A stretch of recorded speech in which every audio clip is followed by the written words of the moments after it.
Hello, hello, lovely people. Welcome to another episode of the DevRel show. Always happy to be here. I'm also really happy that I was able to continue to go back to my initial schedules of trying to have those episodes every 2 weeks because with the travel conference season, that was a little bit harder, but I changed how I manage that. I think I told you last time. Anyway, happy to be here.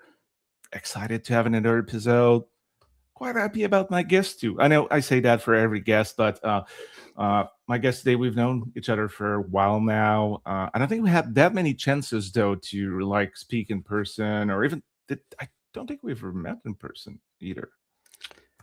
DevRelCon, maybe? Have you been at a DevRelCon at all? Or No, actually, anything I in the have a UK? whole story about DevRel where like I Okay. was supposed to be there the last two ones and things happen. I mean, actually the first one in New York, so not the previous one in other countries, but the first one in New York, I booked my trip, I had my ticket. I was not speaking, I missed the CFP, but anyway, I was like, I need to go there. Like I usually don't attend conferences, but this is DevRel. Like this is the only conference that is for me as a DevRel person. And my flight got delayed and delayed and delayed, and at some point I was able to arrive like at the midday of the last day of the conference, and I was like, okay, I'm not gonna travel to go for like 3 hours of the conference and come back. So I just decided to cancel it. And I was also booked for last year, but I lost my job. And I was like, you know what? I don't know how long it is going to take for me to find another job. And since the company, I didn't bought my travel before, I was like, I will have to pay them for myself. And I was like, I don't know when I'm going to get a job. So much as I want to go, I'm going to keep my money and be sure that I can survive the longest I can before going. So crossing my finger, this year I submit a talk, and even if it does not get accepted, I'm still gonna go as a attendee. So long story short, hopefully I'm gonna be able to attend this year. But with that said, great promotion from DevRel. Actually, if you're a DevRel person, please go. Last week, 2 weeks ago, my guest Joey will also be there. I submitted a panel with Joey and two other people, Chris DeMars and Eder, to a big ask me anything, but like for people doing DevRel for a long time. So should be interesting. Anyway, Phil, how are you? Who are you? I'm really good, thank you. Yeah, thank you very much for inviting me. Yeah, I was thinking whether we'd met in person. I've got a feeling we might have done once. I think so I've got a too. feeling of a loud shirt as well, but maybe that's wrong. I don't know. I don't know. It's funny because you meet so many people, don't you, during I know, development I relations, know. and I feel you bad, tend and to I'm remember happy that you. faces. I'm sorry. Yep. I was going to say I'm happy that you're not sure also, because most of the time it's only me. Like people are like, "Hey, Fred, it's been a while." I'm like, "Hey." Sometimes I don't even remember a person, and I feel so bad about it because I'm like, "Hey, you," and like unless we really had like a super long discussion, because I talk to so many people and I really have bad memory with names or even sometimes faces. There's a small chance that I may not remember that we talked, but I was like, if I met you, I'm pretty sure like I would remember, but I'm glad that I'm not the only one right now who doesn't remember. But anyway, sorry about that. I'm blabbering. I told you before we start the show. The show is just like it's really laid back. It can go in all direction. But I will go back to my first questions. Who are you? Or who am I? Yeah, so I'm Phil Leggetter. What defines me? That's a really good question. I didn't know we were going to go so existential straight away. I'm from Scotland. I live in Scotland. I'm working from Scotland right now. This is a new house where I've got these blankets on the windows rather than proper blinds. And I'm married, 3 kids, 2 chocolate Labradors that just chased a bird out of the house before we jumped on the show. So thankful for that. And yeah, been working in tech since 2000 and let me get this right. When did I graduate? 2001 in London, and then found my way into DevRel around 2010, and then been working in developer relations type roles.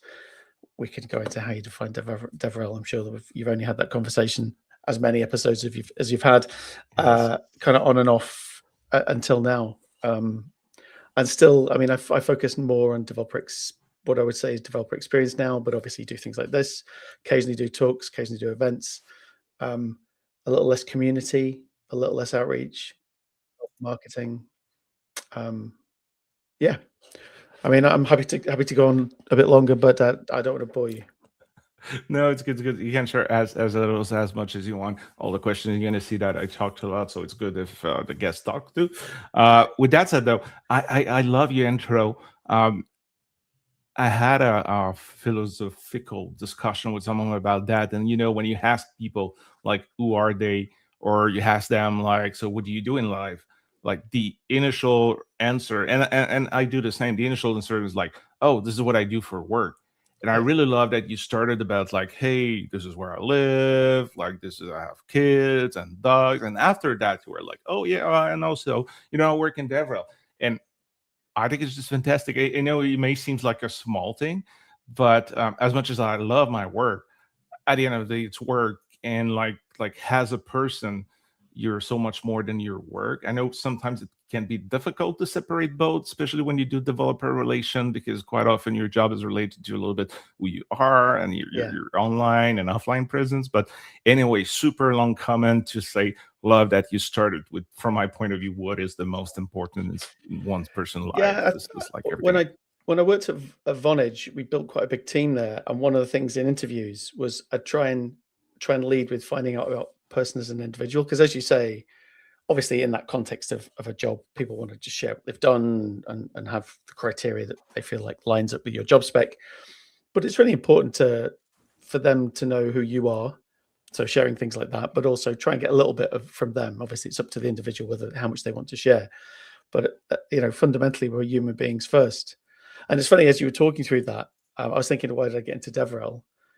And it is that empathy, right? It's like you want to help human beings. They're developers, but there's got to be an underlying feeling that you want to help people. So I think that's a big part of hopefully who I am. But then that's why developer relations is, I feel, a reasonably good career path for me and how I found my way there. That's interesting. Usually the second question I ask my guest is like, I just start with, what is your actual role right now? What are you doing where you work? And also it helps us define what is DevRel for them, because as you said, like, or developer experience, because there's like different definitions in it in the industry. But also like because you already talk about the fact that uh, part of what you think makes sense for that role is the desire to help people. And I'm really happy for you if you started with that. Like, if I want to be honest, a part of me was always to help people being successful. But when I started, it was mostly my ego. If I really want to be honest, we talked right before we went live on the fact that like you were not really that much into, or maybe I misunderstood, but like that much into public speaking and like public Yeah, that's true. facing stuff. And from my point of view, DevRel is a lot about public facing and Yeah. like not necessarily public speaking, but like it's about connecting with the human, and to being able to connect to the human, people need to see you. So a whole lot of my career was about putting my face out there, either with live stream or webinar, or like writing article, or putting my pictures in places where, if I want to be honest, at the beginning, a big part was my ego. Like, I want to be outstage and I want to be the expert. I want people to know me and appreciate me. Obviously, always with the desire to help people being successful. I'm not that of a empty person, but still, when I started like many years ago doing DevRel, it was that. But I'm really curious to understand like your point of view on that, or like how you started to be DevRel, because as most people, it was not your first job in tech. Like, you were doing something else before, and you moved to developer relations. So how did that go? Yeah, so the jobs that I had previously were actually about building demos, SDKs, writing documentation, dealing with support calls, and then I found. Do you know, I actually read a book, and I can't remember what it's called now. It's by Gary Vaynerchuk. Um, it had a green cover. I actually got him to sign it. Oh yeah, Um, the money economy, or Well, it's like not it was before it was the thank you economy. So there was thank you that, economy. and there was also an author called Ian Sanders, who wrote a book on it was like jump and leap, and ditch your day job and embrace your plurality, embrace who you are, and have a job that represents you. So a combination of those things made me realize that I wasn't just a I didn't feel like I was just a software engineer, because I was like, okay, what does the career look like there? I'd made my way to, like, team lead and development line manager and things like that. I guess I had some empathy, so hopefully I was good at helping others, and also some level of intelligence that I could help guide technically what was going on. But I didn't feel like it was fully me, and that if that's all I was doing, I didn't think I would be fulfilled. So at a company I was at, Kaplan Systems, I was saying, hey, we're doing all this cool tech. We should have a blog.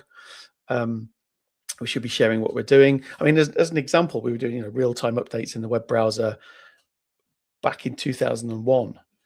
And then we built something called RTSL, real-time scripting layer, which was like jQuery. Now imagine if we open sourced jQuery. I mean, I don't even know where we would have put it at that time. Yeah. Something like that.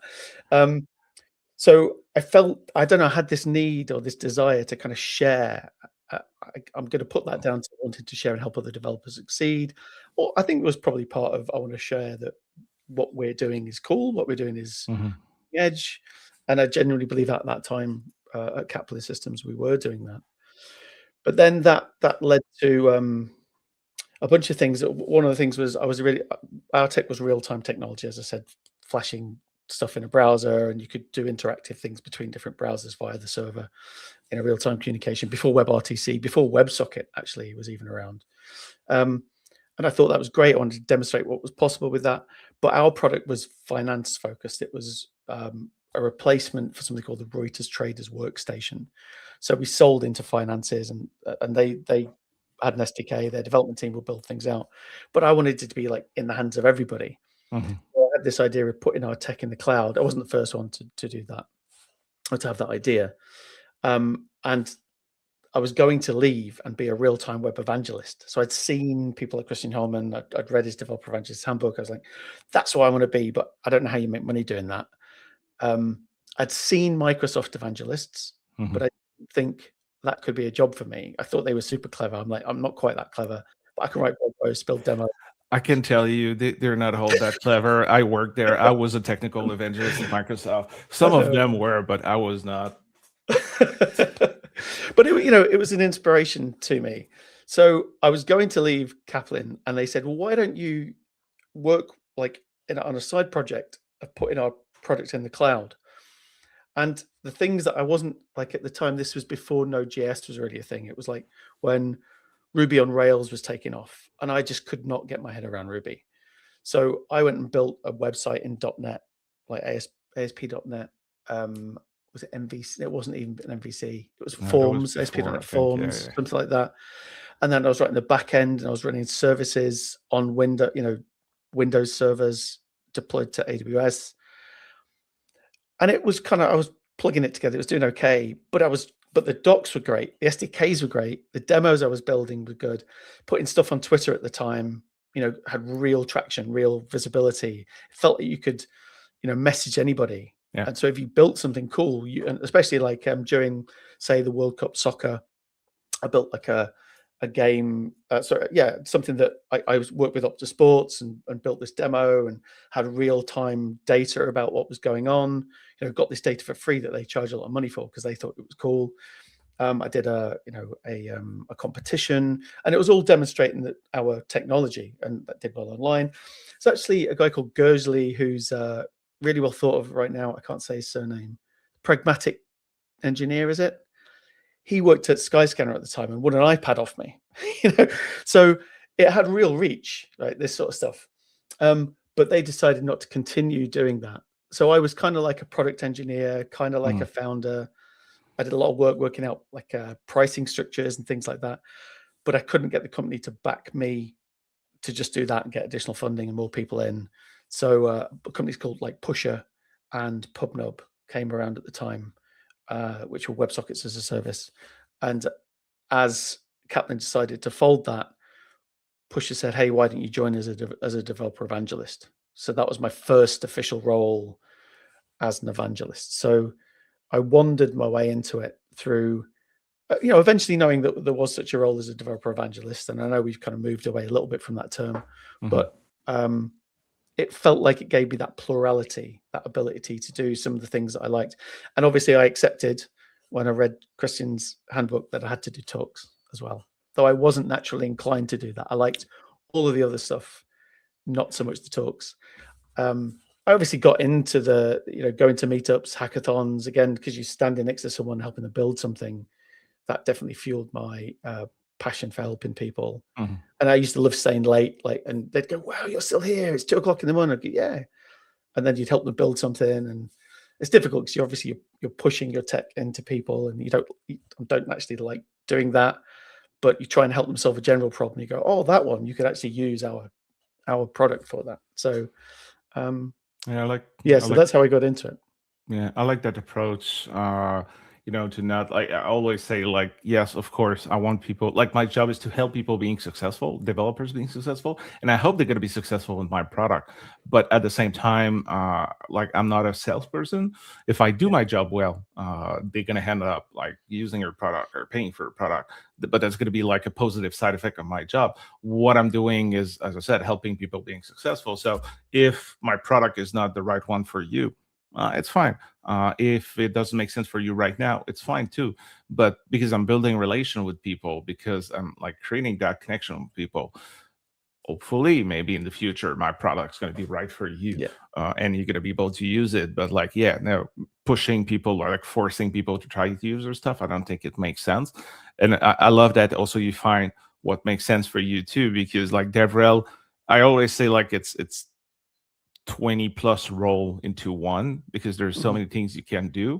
At some companies, you don't have the choice. You need to do the 20 plus, but like at many other places, you can pick and choose what makes sense for you, where you're good, and work with like the, your strength or your weaknesses, and decide what makes sense for you or not. For me, as example, public speaking was always something that I enjoyed doing. I'm a big extrovert social. As I said, I started, it was mostly my ego. I was like, yes, like I'm going to be on stage, people's going to see me. It's not the case anymore. If I can put someone else on the stage instead of me, I would be glad to do it. I want to empower people. But at the same time, for me, it's still something that I really enjoy to do. As I said, right now, less for the exposure, and I would say even less for the talks themselves, because that's the short part of what I do when I go to a conference. Like, yes, I'm on the stage for 15 minutes to 1 hour, depending on the length of the talk. But for me, it's everything around. It's connecting with the people after and before, and it's mingling and creating a network. And it's really the part that, like, I usually don't even attend other talks. I'm just like spending my times and talking to people and connecting with people. So this is the part that I still enjoy so much to do. But yeah, I'm glad that you found what makes sense for you. And right now, you're the head of developer experience relations and marketing. That's a huge title. But before I finish my question, I just forgot. Just say hi to Nightfly89. Another episode. Let's go. Thanks for joining again. Always happy to see just the fact that you're here and say hi. Thanks for being here. So, question for you. What does that mean being the head of developer experience relation and marketing? Because that seems, I just said like just being a developer advocate is like 20 roles in one. It seems like you have 3 titles here. So I'm curious to know a little more about like what's the role right now that you're doing. And maybe for people that are not aware, if you can also talk about like what's the difference between, developer relation and developer experience, and maybe even like marketing in general, because I assume many people have an idea of the difference. But if some of the listeners don't really know DevRel, can you give us a little more about that? Well, let's give a product pitch first, right? To contextualize the role. So yeah, I work at a company called Hookdeck. We build tools and platforms that help developers build applications, like distributed applications, asynchronous applications. To simplify that, doesn't really simplify it. We've got a bunch of products. We've got one which is called an event gateway. The most common use case is actually to ingest events, webhooks from third-party services. So GitHub, Stripe, Twilio, Shopify. We ingest billions of events a month and reliably like queue them, transform them, filter them, fan them out, and deliver them to the destinations, the applications that developers are building. So that's the first product. Today, we're actually on Product Hunt. I should have provided you with a link. We're about 15th at the minute. Anyway, so our new product is called Outpost. It's actually the GA of something called Outpost, which is outbound webhooks. So, you're building a SaaS, you're building a platform as a service. You're building an API platform, and you want to be able to expose events. Something happens within your system. So you're building the next Stripe, a payment happens, you're building the next Twilio, an SMS is received, and you want to be able to push that event to applications that developers are building. That's something called Outpost. We've got an open source version, Apache 2 license, and today we've announced the managed hosted version of that, which is a really good free tier. But the interesting thing with that is that it's not just webhooks. We'll deliver the events directly to RabbitMQ, Amazon EventBridge, GCP PubSub, SQS. There's about 8 or 9 different event destinations. So that's an idea that Stripe's come up with, event destinations. So not just webhook delivery, but also event destinations. We've got a CLI product, which lets you do ngrok-like things. So you can, but connects to our system. We receive a webhook, delivers to your local host.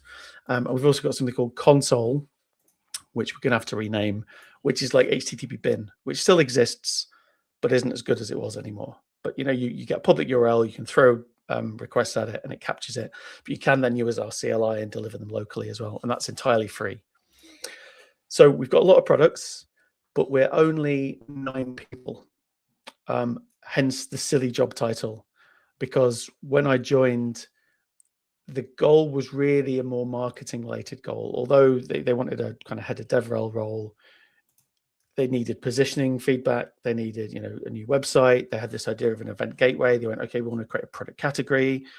We want to do some DevRel stuff. We want something that's technical. It was a pretty stereotypical, DevRel role. We want someone to do 20 different things. But I was trying to go, okay, well, what am I focusing on? Right, it is really the marketing side of things. But over time, we have brought someone else, someone called Gareth, who's now a product marketer. So my role is definitely more head of developer experience at the minute, with some DevRel parts. But the past kind of 6 months, I've done, created some content. We've had new products out there. I've created videos, written content, both documentation, but also more here's the art of the possible type things, built demos, that kind of combination of things. But also spent a lot of time working on the product. So being in the dashboard, thinking about the onboarding flow, helping developers succeed as quickly as possible, time to activation, time to what we're calling using, like meaningful use.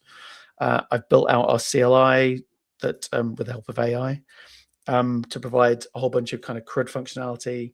So it's a first-class citizen product now. It isn't just listen to receive events locally. It lets you manage the platform. I've built, agent skills, changed our documentation platform, changed the website, all sorts of stuff. So it's definitely more at the minute developer experience, but who knows what it will be in 6 months' time. And I mean, my definition of developer experience is definitely like our Outpost product. I've helped build our SDKs, thought about documentation structure, thought about API design, provided feedback on some of that. I have built some of the little bits of the core because AI allows, although I don't really write code in Go, AI lets us do that as long as we engineer it properly. Make sure we're building good products. No, makes sense. Makes sense. My I think from my definition, I might be wrong, but yeah, developer experience and developer relation are quite close. Some people use them like has like the exact same things, just different names. I think usually developer experience is going to focus a little more of like the internal quality of tools, like the usability, the documentation, like what people need to use, like to be successful with your product, which also includes a little bit of what DevRel does, but like DevRel is going to focus maybe a little more at external things. So like creating the content and like getting some more exposure, building engagements, community. But at the end of the day, again, I've seen people who call themselves, being part of the developer experience team, and they're basically doing developer advocacy and the other way around. So I think those like kind of like terms are interchangeable. Two things first. What's the umbrella term is quite an interesting one. I was part of the DevRel Foundation, which is a Linux Foundation initiative. And one of the things we talked about there is, should we define it? Should we be pulling in from? I mean, we tried to pull in external resources and say this is the canonical source of truth. Mm-hmm. It lives over there, but this is the place where that points to it now. But I don't. And there was a definition that developer relations was going to be the umbrella term, contained developer education, developer success, developer advocacy, developer experience, community. But I think many companies and people put the umbrella in different places. Yeah. Yeah. And that's one of the things I like and I hate about the DevRel and all those things that like Mhm. I've been doing that for as long as you. I started I started doing DevRel in 2011 maybe. And it was not as popular. It was the big companies that were doing that. But it's been at least I would say 20 years now that like it's a thing, more popular in the last 15 years, way more popular in the last 5 to 10 years. Mhm. We still can't agree totally on what is it. I mean, like if you're looking for a role for like a software developer, you know what it is. The technology will Yeah. change, the product you're going to build will change, maybe the best practices will change a little bit depending on the company, what they think is good or not. But you are building software. Actually, maybe it's not true anymore with AI and everything. Like your jobs changed so much, but let's say in the past it was clear. This is what you're going to do. When you look for a developer advocate role or whatever the title that is like around their role, it's something different depending who you're talking to. Like sometimes I was like, yeah, you know what, from my definition is like it's support engineering, or for my definition it's more Right. traditional marketing, or for my definition it's like it's a sales role. And like it's really harder, and that annoy me so much that we're not able to have like a clear definition so the industry can align to it. But also like the fact that like when I need to find a new role, and hopefully that won't happen for a long time now, but when I have to find a new role, I can basically set my expectation, because I'm like now I have like a clear vision after doing that all these years about what I think is developer relation, what I think makes sense for me, what I think makes sense for the enterprise, and this is what I bring to the table. So I'm really clear about that, and nothing is kind of like forced on me, so I can decide like if the fit is good or not for me. But anyway, I'm blabbering now. You need to be Well, careful though. but again, this was one of the things that Developer Relations Foundation probably should have done. But I think we were a bit, when we announced the Developer Relations Foundation, there was quite a lot of pushback. Not Mhm. like people in DevRel to have opinions and think they should have been involved, and so. But I think actually it could have been, and I don't know what's happening with it. I haven't seen an update for a while, but I think it could have been a force for good if it really were adopted. And like those sorts of things were okay. Well, even if we disagree, even if there's some disagreement, let's just have some roles defined, canonical Mhm. source of truth for those role types, Yep. because then at least there would have been some level of something to point to. Whereas at the Yeah. minute, like, do you know if if you go right, where do I go to? You've probably written the post yourself. Define developer relations. You probably go my definition. You're the one that you wrote up. Maybe Yeah. is. Yeah. I'd go. Well, I wrote one like 2016 or something. That's the one I'd probably look at. But then I remember I did a talk, which is developer experience engineer, developer relations engineer, developer educator. I think that's actually a better evolved definition. But it was in a slide deck that I presented once somewhere. There isn't, I don't think, a canonical source of truth for it, unfortunately. Yeah. No, that's true. Couple of things. First, I know, especially on Twitch, there's a lot of like spammer. I don't show those comments, but like if you're on Switch, you're seeing them. Unfortunately, I'm using StreamYard. Actually, fortunately and unfortunately, I really love the tool. I'm using StreamYard, which helped me to live stream on different platform at once. So right now it's on Facebook, LinkedIn, YouTube, Twitch, and Twitter. Yes, I still call it Twitter. I won't call it X. But that's super useful for me as a streamer, but there is also some limitation. So I cannot ban or report people on Twitch. So if you see those spammer, please do it for me. And the second thing, Phil, now you need to be careful about what you say, because the CEO is watching the live stream right now. So Alexander Shaw, which Oh, hey, sounds Alex. really a French name, though. Sounds like Alex. Yeah, he's in Montreal. Is he? Oh, okay, Yeah. I'm in Montreal. So yeah, he said like you're 12 people now. So but as you Oh, said also. wow. Too slow. So but as you define your role also, it's usually the case in any smaller company where no matter your title, you just do what you have to do to help the company being successful. So there's pro and cons in like being in smaller or like bigger company. But I love that we're able to focus on also what's important, for the company to be successful. And yeah, sounds good. So I mean, we could probably talk forever. I mean, two DevRel people, we tend to talk a lot. I always say that I'm being paid to talk in different fashion, either write things down or, yeah, hey, I have I have a professional date now with Alexandre. He said, fantastic. we're gonna go for a coffee. So yes, it's in French, sorry people, but this is what Alexandre said. We're gonna go for a coffee at some point. I live just on the suburb of Montreal now. I still say Montreal because nobody that is not living here know where I live. But I moved out of the city to have a little more green, a little less noise, a little more quiet, and also a little more affordable houses than Montreal. But yeah, Montreal is still my place. I'm a Montreal person, and French is my first language. So, I didn't know. That's pretty nice. Yes, let's do that, Alexandre. So on that note, as I was saying, we talk a lot. We've been talking for about 30 minutes. Not that you're not interesting, but I think it's the time for us to move to the second part of the show, where there is some kind of like demos for the audience. And if I really want to be honest, I remember yours was about AI, but I have a really bad travel trip recently. I'm so tired. My flight got delayed. I didn't sleep much for the last like 52 hours. So I really can't remember exactly your old presentation. So I'm going to let you introduce the technical part yourself, and sure. We'll go from there. Sure. Sorry about that. No, not at all. The synopsis is that, well, actually, I think Joey, who was on your show in the last show, briefly talked about documentation for AI, the way things have shifted. That even in developer relations, right? There's an interesting shift at the minute that you were building and having empathy for the human. Now one of the things that's interacting with the platform, the product you're building, is the agent. It's AI.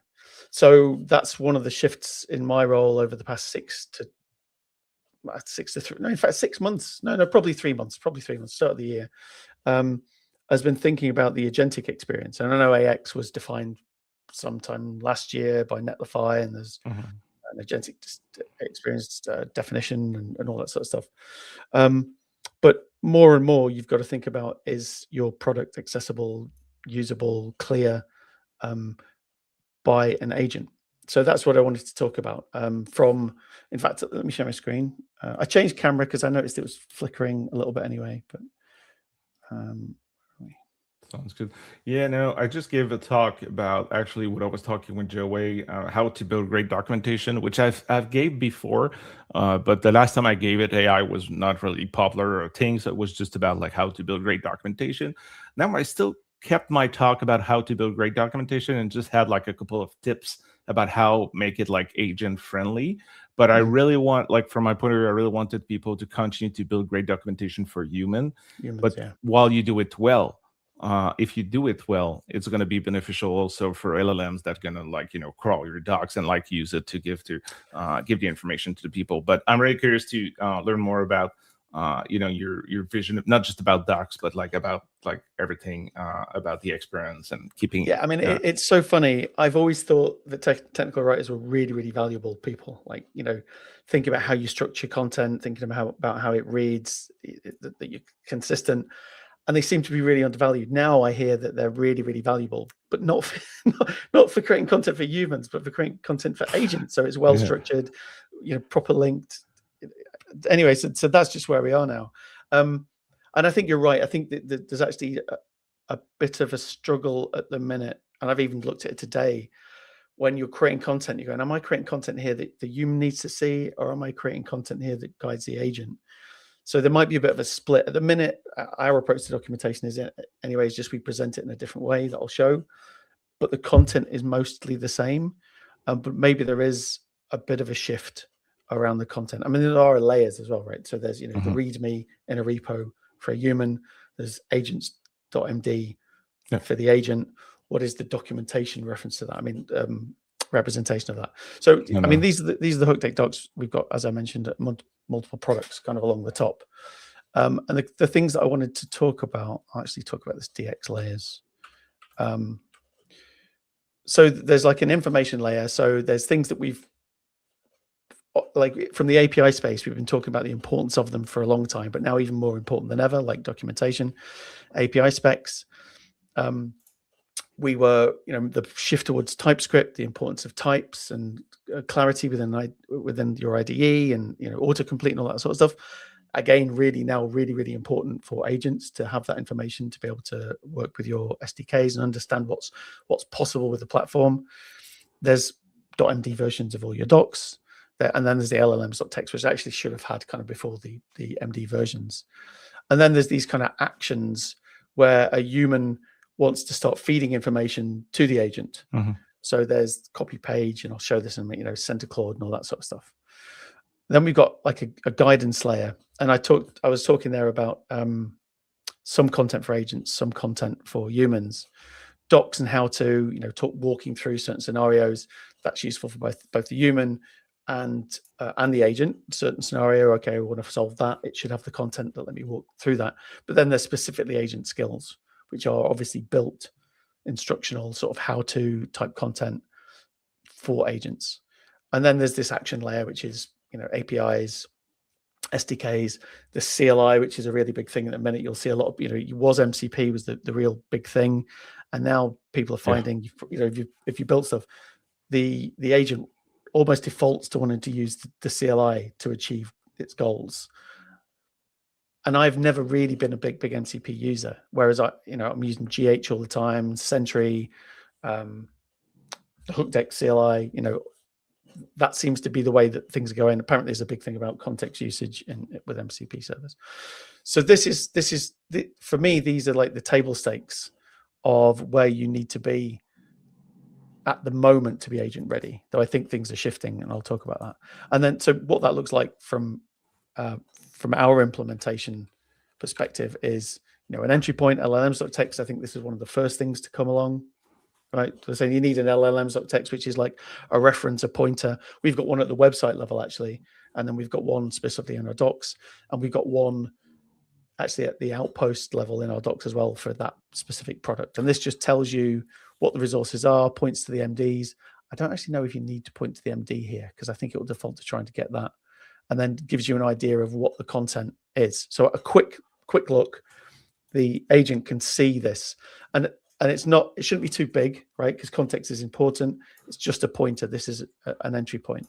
Yeah, and if you don't know exactly what Phil is talking about, I would suggest to go on llms.txt.org, which is kind of like a reference that explains you like the llms.txt or the llms-full.txt. Yeah. The only thing about it, I'm curious to hear your opinion, because from what I've heard is that everybody's doing that because we think this is how LLMs are, like, that's going to amplify or not amplify, but like make it easier for them to get your information. But nobody is able to really say if it's working correctly. So everybody's doing it because we think it's the way to go, but we don't have clear, guidance from, like, I don't know, the OpenAI Anthropics of this world about, like, yeah, you definitely need to do that to be successful. Or am I missing something, or like, did I understood that correctly? So my next point is on that. So measurement and observability. If you don't mind, I'll quickly show the little bits and pieces. Yeah, no, you're totally, feel free to tell me to shut up. Absolutely right. Yeah, absolutely right. So then there's the MD versions, right? So every piece of content has an MD version. There's also, I talked a little bit about the the changing of content depending on what's been accessed. So for instance, our API spec, if I can find it, I need to go back to the main docs. We've moved it to the top. API reference. I know where I was down here. API reference is massive. This is actually, so it's really, really big. So this is our rendered version of it, obviously. So what we don't want to do is when people put an MD on that, like for instance, an agent will really struggle downloading our API spec and working with it because it's big. And it'll instead parse it, and there's no point in requesting it every time it has to download it. So what we do instead is when we render our API content as .md, we really we break it down into these different sections. Okay. So there's this idea of, I think it's progressive discovery, or so we only give agents what they need and let them link through into the drill down into the content that they really need. So I think that's a really important takeaway, that when you've got these ginormous pages, when it's a AI that's referring it, looking at it, sometimes it's nice for a human to have a big page and they can navigate through it. For an AI, you're just using up context because they're having to load that in. So I think that's really important. And then there's this thing that we've all seen, right? Copy as markdown, view as markdown, opening cursor, and skills. So to your point on observability, you're right. Google has been in the past reasonably transparent, hasn't it, about create this content, structure it in this way. This is how it gets picked up. As you say, the different providers are treating it's a black box. I haven't seen anything public about this. Okay. I mean, it's great that there's loads of products out there. We use something called with Gauge. There's another one that's, I think, even better well known that will, you'll define certain queries and you'll kind of work out whether or not you're now appearing for those prompts. But you don't know what people are searching for still. It's not like, Exactly. that these, OpenAI and Anthropic aren't going, well, these are the things that people are searching for and you're appearing in these results. You're having, it's backwards at the minute. So, yeah, and you never know. Sorry, yeah, you never know. So your question, like, okay, is anything actually accessing it? One of the interesting things is with analytics, we've moved very much to the client, right? So we use PostHog. There's what's the other one? There's a really well known. I mean, obviously Google Analytics. Most of this stuff's blocked now, right? Plus, an agent likely doesn't run JavaScript. I don't know for sure. Depends the context, that it's running it in, but it's not going to load the JavaScript, so you're not going to get your client-side analytics. So you're going to need server analytics, and you're going to need what is accessing .md files, what is accessing your llms.txt or llmsfols.txt, the other entry points and usage points for your agent. There's MCP usage. Are they using the CLI? Are people installing, or is an agent, sorry, is a person installing the skill or is an agent installing the skill, and are they using it? So our approach to this has been, we actually deployed to Vercel. So Vercel's got something called, I think they're called drains now. They used to be called log drains. So we pipe all of those, and they expose them as webhooks, those access, someone's accessed these files in batch. So we actually pipe those into Hookdeck. We filter out we filter in basically MD, LLMs, and we then push that into PostHog as an event. So and from that information, I've actually created a blog post on it. I don't know whether I brought it up here. While you look at it, I just want to say, Jimmy said, hey. And Helvis said, loving the Hookdeck CLI. Oh, massive champion of ours. Thank you very much, Elvis. Really appreciate the support you give us. Yeah, so this is, but obviously anything that exposes server-side logs, if you can get access to that information. And then there was a transformation that I wrote somewhere. So this is the information we get from Vercel, and there's stuff that helps you identify the client. There is a user agent in here somewhere. So this one's actually Mozilla or ChatGPT. So you can get an idea here of what agents you've got. So we've got some analysis running in PostHog that lets us go, okay, what types of agents? And there's also some funky stuff you can do in here that obviously as an agent traverses and goes through those links, there is a way of tracking it. You can, some of this information in here, you can kind of hash, so you can follow what that agent did through your documentation. The tricky thing is jumping between, did it then go and use the CLI? Did it then access an account via an API key?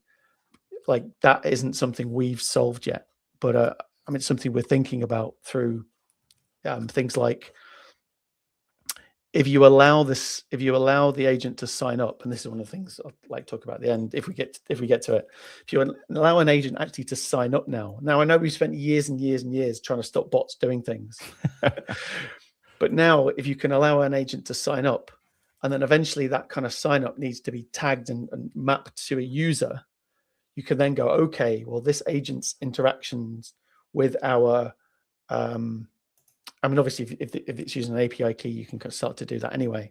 But even the pre-authenticated and usage can be mapped to a user. So you can understand, okay, well, they were using Claude Desktop.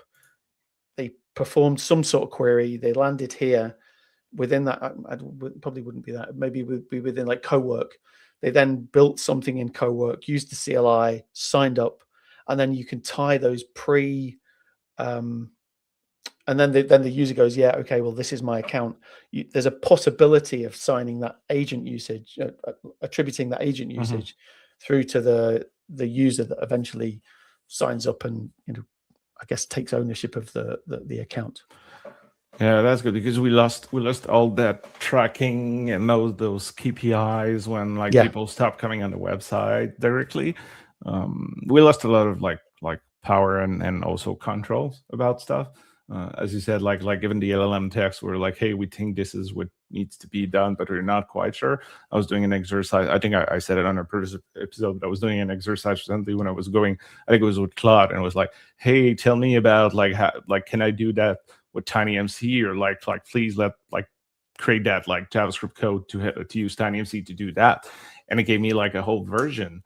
And I was like, yeah, that version is 3-4 years old. I would expect you to give me the latest version. And so I was like, what is the last time you crawl or docs or website? And it was after the last version we released. So it was like, okay, why didn't you give me the latest version? It was for stability reason, not that your latest version is stable, but the other one is there for a longer time. This is the one that I propose more often. So this is what I'm proposing to people. And I was like, oh, interesting. I don't want you to do that. I want people to use the latest version. Please remember this for everybody. For everyone, for the rest of the world, propose that. So we lost a lot of that control. So being able to at least get that data to really understand what's happening, I think is pretty good.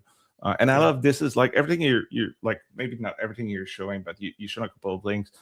Things are public, people can get that information after the episode. I'll share it. I generated it yesterday as I was thinking about what we talked through. But yeah, absolutely, I'll put this on. I was thinking of making it an interactive blog post or something, people to click through. And I think you should. Yeah, that or a talk, because there's a little bit of those information a little bit everywhere, but maybe there is, because I don't also spend my time trying to find resources about that. But I feel like what you're showing so far and what I know you're going to show next, it's a whole package that should be together, and that people should have that information to be successful. So I know you said on LinkedIn before the show, or yesterday, or I can't remember if it was this morning, you probably prepared too much stuff for the show, but I think it's still really great content that should be seen way more than just on my episode. So basically, I'm saying thumbs up. Please make that content available. I think it's great. Yeah, I will do. I'll definitely blog it and try and make it actionable as well, rather than just go, hey, here's some conceptual stuff. Because obviously we, developer relations, you work with dev tools, developer products. A lot of this is just, a lot of the content is angled towards generally using agents, not really developer tools. You've got agents using you. What are the best practices? And I'm not trying to be a thought leader on this at all, because the content is out there, but positioning it in the developer tool space and making it actionable, usable. I think I struggled to find the content a little bit around that. So I'm pleased that it seems useful. Yeah, you were kind of feeding into the, is an agent using it? That definitely feeds into this idea of evals, right? So you've got an entry point into using an agent, normally a prompt, but then how do you know if it actually does what you expect it to do? So this idea of evals is the next kind of thing. It's one of the things I've been working on for a month or two now, and again, I'm sure it's been around for quite a long time. But from a developer tools perspective, it's okay, well, if I ask Claude to receive webhooks from Shopify, what will it do? Will it pull? Will it try and will it hallucinate? Will it try and point, during development, will it try and point at localhost and register that webhook with Shopify, which obviously doesn't work? Will it authenticate the inbound request from Shopify? Will it run the right commands? Will it, when it's trying to create the connection within Hookdeck, we have sources, destinations, and rules along the line that joins the sources and destination. You can filter, transform, and so on. Will it set that up correctly? Will it use the right API version? Will it try and use the CLI? Will it just give instructions to the user to, will it stop actually building something and just say, hey, you need to go to the Hookdeck dashboard and do these things. So that's one of the things you can kind of do is go, okay, well, with an eval, you can go, okay, here's the prompt, here's the input, and here are my expectations of the output. And then you can fire that thing at the agent, and you need a framework around this, right? But fire the thing at the agent, look at the output, and then go, okay, did it meet? So did it match? So there's, agent plus task. There's all these things that it's going to use in the middle, and that's the, is it going to use our documentation? Is it going to use our SDK? Is it going to use our API? Which resources is it going to access? Which commands is it going to run? And then the output of that, you have to get the transcript from the agent. You'll get the assets it creates. So this is the idea here. I'll probably make that a bit bigger. There's kind of this deterministic scoring idea. So you look at the output and you just run kind of like unit tests. Although it seems to be regex that recommend, does the transcript contain these phrases, these words? Is this asset created? All those sorts of things. So there's these deterministic, we call them heuristics, or I've called them heuristics in the stuff that I've created. Then quite commonly, there's then you use another agent to go, okay, here's what it was prompted. Here's our expectation of what it should have done. Review the output and report back. And it can, again, given a rubric, it can kind of go, okay, yeah, it did this, or it didn't do this. And then the other thing on the deterministic side is if you're building like an app or you're building a script or something, you've asked the agent, prompted it, build an app, build a script, you can run what it's done, right? You can go, okay, let's actually run this and see if it works. So that's some of the stuff that I've built. I've kind of gone, okay, well, I want that deterministic scoring on the prompt, the goals. Did it meet the goals from a deterministic perspective, the LLM as judge perspective, but also if I execute that script, and if Alex is still watching, this is why our CI goes red so much, because it's an AI and you run the same prompt and it behaves differently sometimes. So this is where so from this, you need to iterate. You go, okay, what did it look at the transcript? What did it access? What resources did it access? What mistakes did it make? Are there changes I need to make to my documentation or the agent skills if I've loaded the agent skills up and then I've sent Claude off doing something? What changes do I need to make to actually get to the result that I wanted? But then sometimes it just works differently. So I spend quite a bit of time at the minute. Oh, CI's broken. Running our create a curl. The prompt is something like in fact, I'll show you. Because we're running out of time, I'll jump ahead a little bit. But if I go to dashboard, I need to go to an Outpost project. Examples. So this is a Hookdeck dashboard. I've got a test Outpost project. In our getting started, we actually have this thing at the top, which is copy a prompt. And you can feed that into an agent. So I can just say to, I won't do this now because it can take forever. This big prompt it's like a 22 kilobyte prompt. but I've got evals to go, okay, given this prompt and whatever the user says, like, oh, just give me a shell script example, or I'm just building something in TypeScript, or I've got an existing Next.js SaaS application. I want you to integrate it. So I've created 10 different scenarios. This prompt plus some little feed-in data, which is, I've got an existing SaaS. Here's the criteria that I expect it to meet. And I've got this working reasonably well. It'll create a good curl script. It'll create a simple TypeScript example. It'll create a Go script. It'll create a Python script. They'll use our SDKs. And even down to the Next.js SaaS or a Python SaaS, it will integrate, add event destination support, the ability to create new destinations from a single prompt, but it takes 30 minutes. So you're sitting there, you've given this prompt to an agent and it's taking 30 minutes. So the next thing there is, okay, that's too long. Can I speed that up? So that's going back again to this idea of like looking at the transcript, and actually there's something called trajectory analysis, which I've only just discovered, but you can look at those, what paths does it follow? What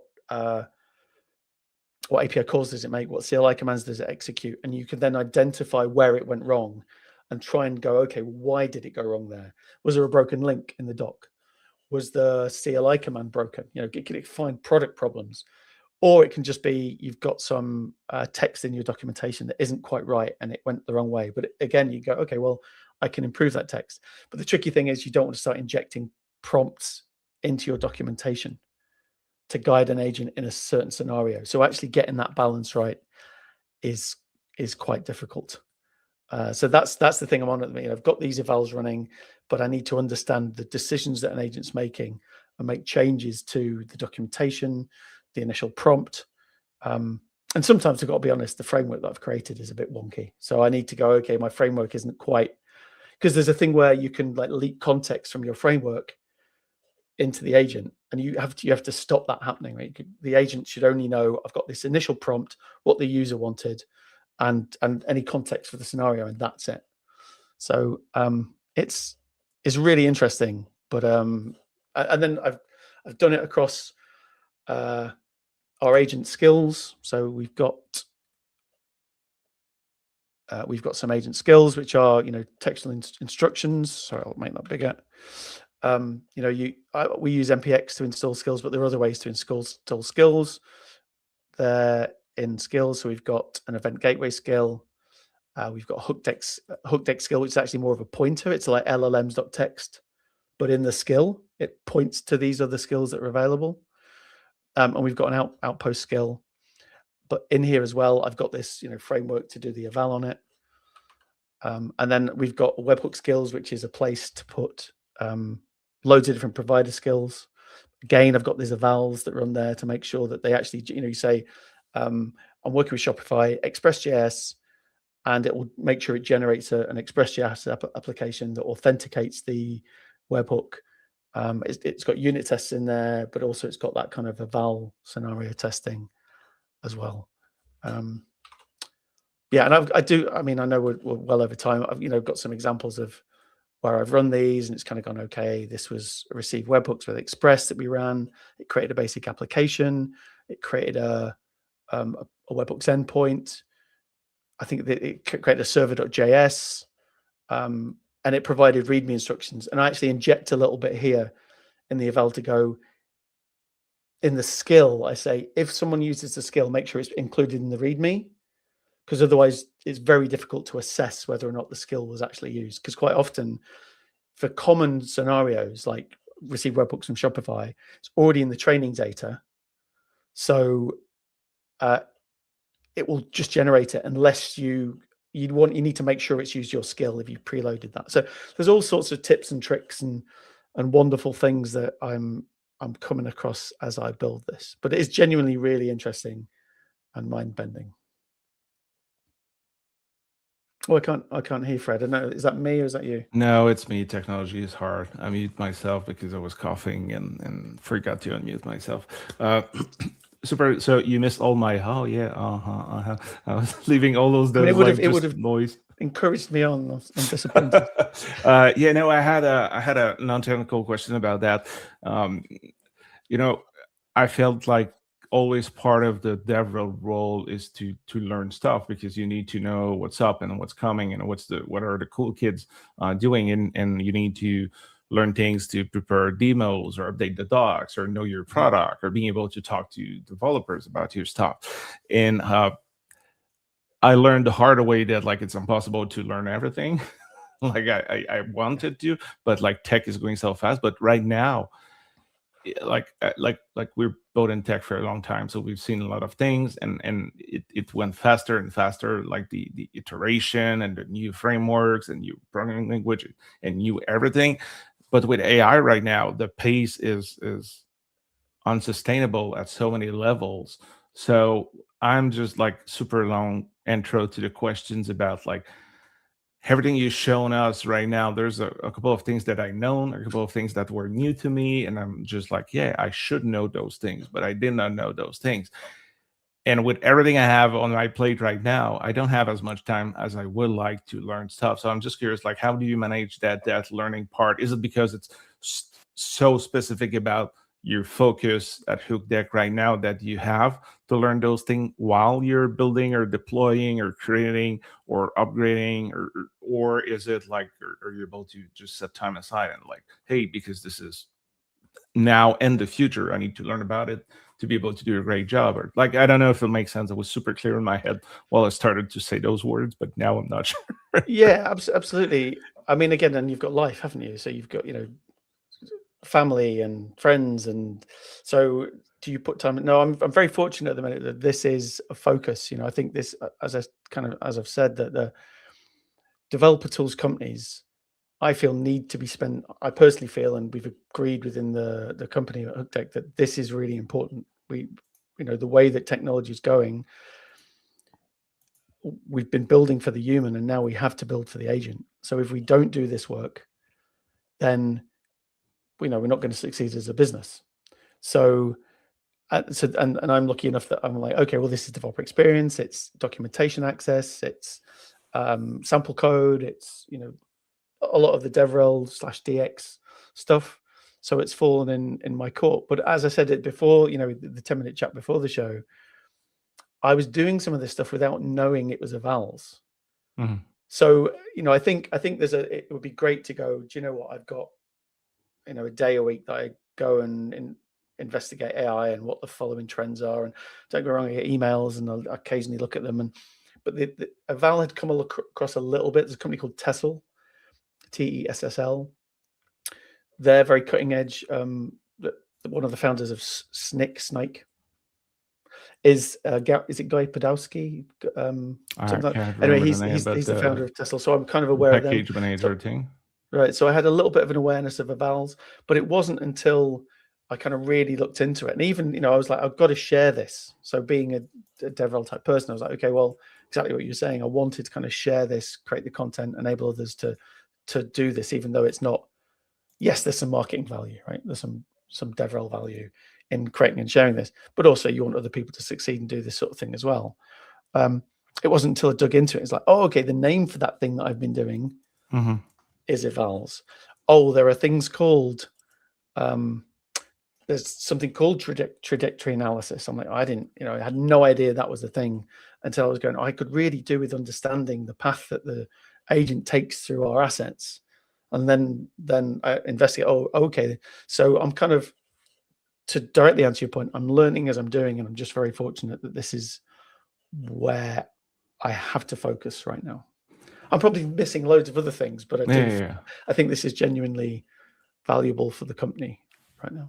No, makes sense. And this is mostly always how I learn stuff since I'm doing DevRel, is really to, just I'm gonna give a talk about that. I submitted a talk to a conference and I've got accepted. I'm like, oh yeah, now I need to be a quote unquote expert on that topic. And that kind of like forced me to learn stuff. So this is what I'm doing with AI right now. It used to be a time, depending on a job, where like I was about to dedicate, like 1 day a week. That's my learning moment. And I can learn about anything, or I can create cool demos about everything. So that's also one of the way I learn, not just reading, but like creating stuff. So like I can create that, but it's not always the case. Sometimes you have like so much to do, or like you have like defined goals that like doesn't always give you the time. So I was just curious about that. So thanks for sharing. Yeah, I mean, I don't think I'd have written this up and created a presentation style with it unless this show was on. So thank you to you for inviting me, because it's made me spend yesterday, on it, and then thinking, okay, I've got to visualize this. If we're on a call, we've got to have a visual representation of some of this sort of stuff to talk through. I probably flew over it because it is quite dense. But and you had a lot more content to share, but as you said, you're probably gonna like write a blog post or something about it. Let me know, because I would like to first, for myself, selfishly, read that, because there's things that I learned and still that things that I continue and I need to continue to learn. So that would be useful for me, but I would like to share with in the notes of that episode. Yeah, absolutely. Yeah, and Nightfly said, amazing insights as always. Really interesting episode. I mean, I always say those episodes are all about the guest. They're the one who are making this interesting. If it was not from you, Phil, and another guest, that show would not exist. And this one's for me. Great question. Yeah, learning how to learn is an amazing exercise. That's true. And sorry, go ahead. No, you're absolutely right. Learning how to learn. Yeah, and it's very meta, but it's very important. Yeah, it's not easy. I talk with a lot of people, or mostly software developers and techs, and they're like, "Hey, how do I spend time learning about stuff?" and or they feel like imposter syndrome, or they feel like, they're not able to learn everything they wanted to. And I always tell them, I feel like it's part of the definition of my job to be able to learn new things, because if I don't, I will be irrelevant. I won't be able to do my job at some point. And even myself, I struggle to learn just a little bit of like the things that I want to learn, because again, it goes so fast. There's so many new things, especially right now with AI. It's like what you said today may not be true tomorrow, and it may change the day after. So you never know. So keep your cool about those things. Try to focus on what you think makes sense or is exciting for you, or would bring value to your actual work or the next jobs you want to have. Try to focus on that, and just make peace with the fact that like everything else needs to be set aside, because it's impossible. It's impossible to learn everything that is out there. So that would be my unsolicited advice about learning. Well, I mean, the DevRel role, I used to have a little bit of a motto: learn, create, share. I've seen James Q. Quick has got a similar kind of motto that he uses. But that's one of the reasons I thought DevRel Relations was great, because you get to learn new things, you get to create something with it, demonstrate the art of apostle, and share it with others to help them succeed. Yeah. But as you say, we don't always get the time to do everything we would like. It's got to fit in with life, and it's got to fit in with the role and the needs of the business. True that. So on that note, I think it brings us to the end of the show. Thanks again for being a guest, Phil. That was a pleasure having you, and finally have the time to talk live, but still have a chat together, about their real life and everything. And and you're going to meet Alex before me. I've worked at Hookdeck for 2.5 years. Oh. And I've never met Alex in person, but I will meet him next month. But you'll probably meet him before me. So I hope you enjoy. We'll see, because you may meet him before me, because it's conference season, so I'm not often here. I'm traveling a lot, but there is a chance, though. Actually, that's going to be faster for me to meet. But that's nice, because like I've been remote for the last 14, 15 years now. And I love it because, I don't have to go to the office. I miss people, but still love it. But I've been working for mostly people that are not local to me. So it always takes a little bit of time before I meet people in person, but it really changed the relation you have with people once you met in person. Yeah, so absolutely. I think it's going to be amazing for you to be able to do that. So on that note, any last words, anything else you want to share before we close the show? No, just thank you to you, Fred. It's great that you're having these conversations and continuing to champion developer relations when it's going through a tough time. So thank you very much for everything you do, and thanks for having me on. My pleasure. And yes, I have another episode scheduled for, damn, I should probably know those things when I start talking about my own show, but I have one scheduled in actually 3 weeks, the next one.